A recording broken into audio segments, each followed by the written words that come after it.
Hi everyone, my name is Damiano Fiorillo and I'm a postdoc at the Niels Bohr Institute in Copenhagen. And in this talk, I would like to present a few new features that we have discovered about the collective flavor behavior of neutrinos in very dense environments that went unnoticed for many years, but which can be very relevant in astrophysical contexts such as supernovae or neutron star mergers. So to begin with, I will not assume that anybody is familiar with what collective flavor conversions are. So let me start with from exactly this point. I think everybody's familiar with what in-vacuum flavor conversions are. We know that if we produce a neutrino in a mu1 eigenstate, then after some time, there is a finite probability of detecting it into, for example, the electron state. For this talk, I will assume that there are only two flavors, which simplifies a lot of the discussion that I have to do. And so we all know what is the reason for these flavor conversions. And the reason is that the interaction eigenstates or flavor eigenstates in which neutrinos are produced do not coincide with the mass eigenstates with which neutrinos propagate in vacuum. And because of this mismatch, in a typical quantum mechanical fashion, neutrinos can propagate as a linear superposition of flavor eigenstates and therefore convert into one another. This behavior is completely individual. Every neutrino does not care what any other neutrino in the universe is doing, and it's completely due to the mismatch between flavor and mass eigenstates. Collective flavor conversions are something entirely different. So for this talk, I will only discuss what have come to be known as collective fast flavor conversions. Essentially, the reason these are called fast flavor conversions is that they have nothing to do with the mass of neutrinos. The mismatch between interaction and mass eigenstates does not come into play here. And that's why these are called fast, because the rate with which these conversions can proceed is not suppressed by any power of the neutrino mass, which makes them very rapid in dense astrophysical environments. So the only source of collective flavor conversions is weak interaction, the fact that these neutrinos interact weakly. And we can understand intuitively what collective flavor conversions are by looking at the elementary interaction process that correspond to weak interaction processes. For example, if we have two neutrinos with two momenta, that, for example, one electron and one mu neutrino, then they can effectively swap flavor, effectively transferring flavor from one momentum to the other. Analogously, if we have an electron and anti-electron neutrino, they can convert into a mu and an anti-mu neutrino.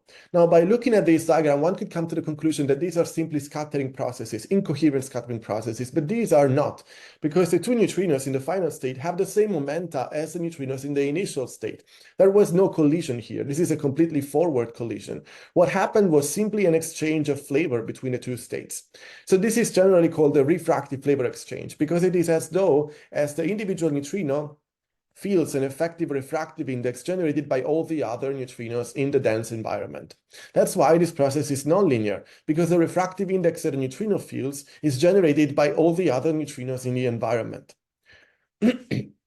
The way we describe this kind of behavior is typically by introducing the density matrix, which encodes the information on what is the flavor state of the neutrinos.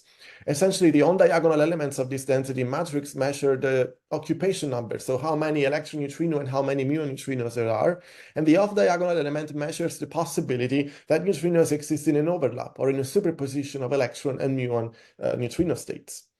The evolution of this density matrix is described by so-called quantum kinetic equations, which were derived many years ago in the 90s.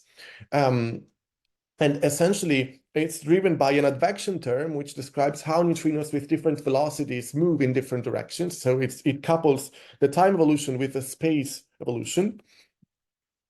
And an interaction term. Essentially, every neutrino feels an effective Hamiltonian, which very importantly is completely generated by weak interaction and is due by all the other neutrinos in the environment. So you can see that the Hamiltonian is proportional to the density matrix of the neutrinos in the environment, so the sum of all the other neutrino density metrics.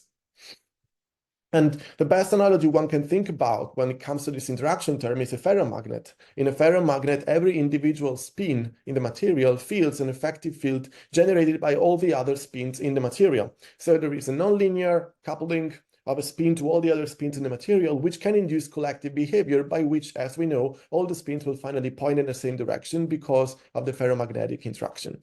Here, in the same way, in place of the spins, we have the individual neutrino density matrices, and in place of the electromagnetic interaction, we have the weak interaction. So why is this relevant for a phenomenologist? It is relevant, especially for phenomenologists working in astrophysics, because in astrophysical environments, especially in supernovae, neutrinos can reach very large densities. So it's a simple numerical exercise. If we take the number density of neutrino very close to the proto-neutron star at the center of supernova, so for example, at 20 kilometers from the supernova, when neutrinos are decoupling from the matter of the proto-neutron star, the typical energy scale or inverse length scale associated with these fast Weber conversions is of the order of centimeter to -1. These fast Weber conversions, in other words, can happen very rapidly on very short length scales. So this is the reason why this is important. It's also the reason why it's so incredibly complicated. When we think about supernovae, the typical supernova simulations have to deal with the scales of the order of tens of kilometers, whereas these conversions happen on scales of centimeters or even shorter. So on such short length scales cannot be self-consistently incorporated in a supernova simulation. It's just too computationally expensive. So we are faced, the entire community is faced with the question. We know that these conversions can be relevant for the supernova dynamics. This has been proven by simple examples that the supernova dynamics can be affected sizably by these interactions. So how do we deal with those? What do they do to the flavor composition of the neutrinos inside the supernova? This is the big question. As I said, for this talk, my aim is a bit more limited. I will not discuss an answer to this question. I want to simply point out a few features that have gone unnoticed for many years about the flavor conversions in such dense environments. And I think it is helpful to have a concrete example in mind to understand what those features are. And in deciding what the concrete example is, I will take the usual criterion of taking a system that is as simple as possible, but not any simpler. So what do I mean by this? I mean, I want to take a system which is simple, so with few degrees of freedom, but exhibit all the features that make the real world complicated. Now, as surprising as it may sound, such a system is extremely simple. In fact, we can simply take a small box of the size of a few centimeters, for example, so much shorter than any distance in supernova, but comparable with the conversion length, and in which we have only two beams of neutrinos, one beam of neutrino, of electron neutrino initially going forward, and one beam of anti-neutrino going backward. This is an extremely simple system, but you have to trust me on the fact that this system exhibits all the complications of a real supernova system. So this is a concrete example I'll keep in mind, and we'll try to see what new features we can understand about the system. The first question we can ask is, can conversions happen without flavor? This may sound somewhat in contrast with what I have been discussing so far, but it's a possibility that has been recently proposed. We have two beams of neutrinos going back forward and anti-neutrinos going backward. Is it possible to have an elementary interaction process in which the two neutrinos effectively swap the neutrino-anti-neutrino nature? So in a coherent collision, neutrinos, the individual neutrino will go backward and the individual anti-neutrino will move forward. So effectively they swap the lepton nature.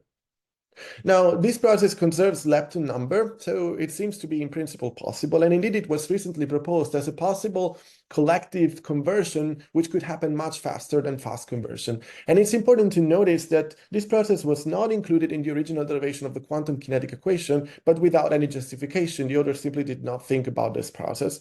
So is it possible that such a process could happen? Now, the answer is, after all, no, this process cannot happen, but the reason is an argument that was previously unnoticed. And essentially, it's due to the fact that in such a conversion process, helicity is maximally violated. Because a neutrino has a left-handed helicity and an antineutrino has a right-handed helicity, if they swap direction, the helicity of the final state is completely different from the helicity of the initial state. Now, of course, we know helicity can be violated because neutrinos have a mass, but because the mass is very small, the rate with which this process can happen is suppressed by the power of the mass, and therefore is very short compared to any other process in the astrophysical environments. So this process can, after all, be neglected, but only by means of an argument based on helicity conservation that was previously unnoticed. So let's turn again to collective flavor conversions. For example, in our two-beam example, the electron neutrino and the anti-electron neutrino moving in opposite direction could in principle convert into a mu neutrino and an anti-mu neutrino. Actually, this process is known to happen, and in fact is known to happen exponentially fast. If one initializes the system with only electron neutrinos and electron antineutrinos, then by the quantum kinetic equation, one can show directly that the off-diagonal elements of this density matrix will grow exponentially on timescales of the order of mu to -1, which I mentioned to be of the order of centimeter. So The key question of the community in this respect is, can we predict the final state of the system after these collective conversions have ensued? There have been different approaches to try to answer this question. The vast majority of these approaches have taken a viewpoint that one could call experimental or numerical. What people have been doing is to realize a small scale system, so a small realization of boxes which contain neutrinos, and look at the numerical evolution and describe what is the final state that they find numerically. So this is like realizing many little experiments on a computer.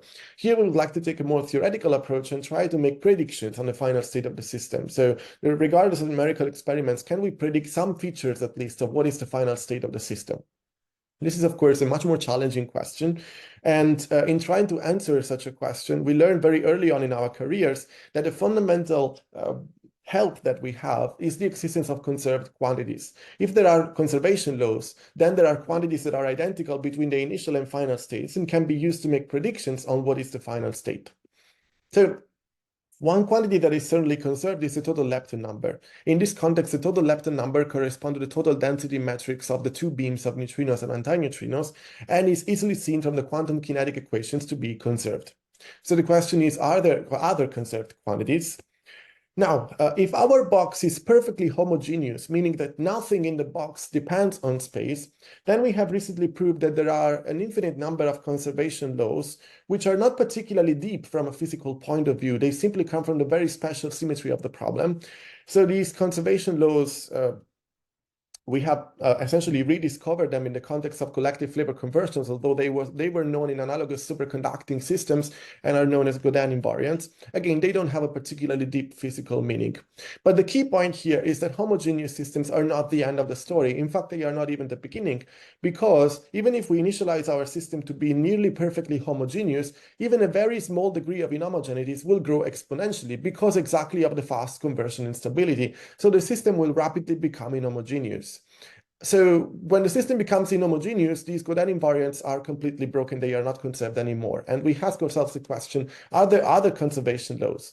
Well, we know of at least one quantity that should be conserved for sure because of the fundamental time reversal symmetry of nature, time translation invariant symmetry of nature, and that is energy. The total energy of this box of neutrinos must be conserved. To check whether this is true, we have to start with what is energy in this context.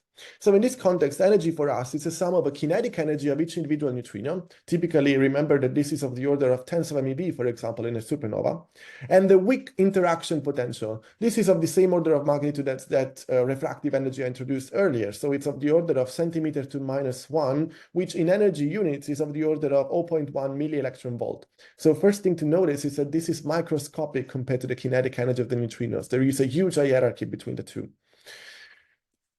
So is the total energy conserved? Now, in the standard quantum kinetic equation, there is a fundamental assumption that the neutrino motion is completely decoupled from the collective flavor conversions.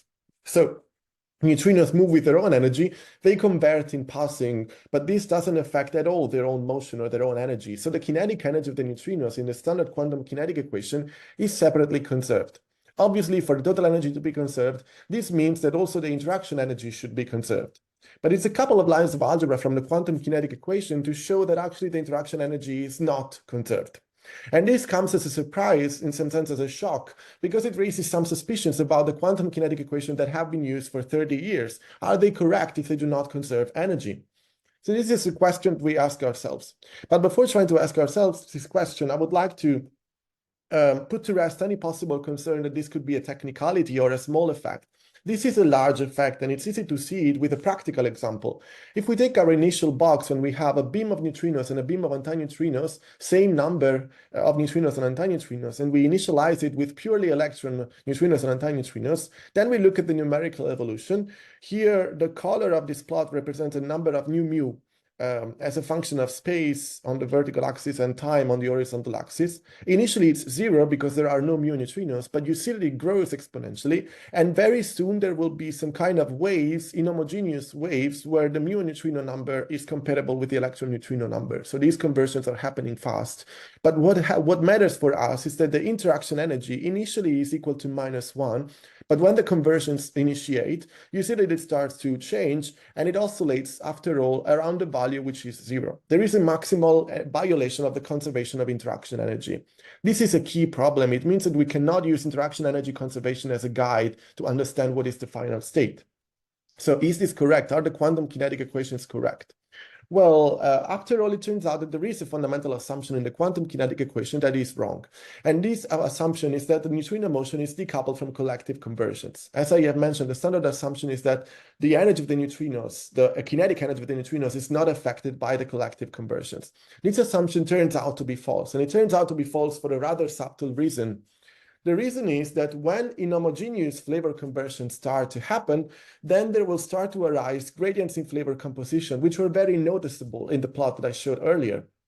Now, if there are gradients in flavor composition, somewhat surprisingly, there are also gradients in the weak interaction potential. I say surprisingly because obviously if there is a gradient in neutrino number density, there is a gradient in the weak interaction potential. But now we are saying something new. Even if there are gradients in flavor composition, they'll turn out to be a gradient in weak interaction potential. And a potential gradient means a force. And a force means that neutrinos can be accelerated or slowed down because of these gradients in the potential, or in other words, because of the inhomogeneous flavor conversions.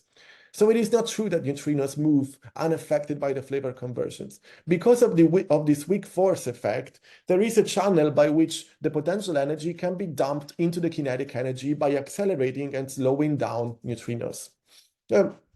This is essentially a novel physical phenomenon, which explains, after all, why the interaction energy is not conserved. It is true that interaction energy is not conserved, and the reason is that the kinetic energy as well is not conserved. What we have shown explicitly in our paper is that the two non-conservation balance themselves exactly, and after all, the total energy is conserved, but only by virtue of novel terms that were not accounted for in the standard quantum kinetic equations. These terms do not have a large practical effect on the kinetic equation because all the energy that we are dumping into the kinetic sector is much, much smaller. You see, it's of the order of 0.1 milli-electron volt. So an individual neutrino of 10 MeV would change its kinetic energy only by 0.1 milli-electron volt. It's a small number, but it's the complete explanation for the total violation of interaction energy. And this has deep consequences on anybody trying to understand what collective oscillations do to the system, because it means that interaction energy cannot be used as a guide to infer what is the final state of the collective oscillations. So in conclusions, the fundamental message we discovered in the course of this study is that fast conversions spawn inhomogeneities, and these inhomogeneities can push and pull neutrinos, accelerating them and slowing them down, and therefore the kinetic energy and the interaction energy are not separately conserved. I left open the question about what is the final state. It's a much more challenging question. We have recently tried some attempts to provide a full explanation of what is the final state using a quasi-linear approach. So you can check out this recent paper that we have put out on arXiv. And on the other end, regarding the question of energy conservation, I'm happy if you have questions, and thanks a lot for your attention.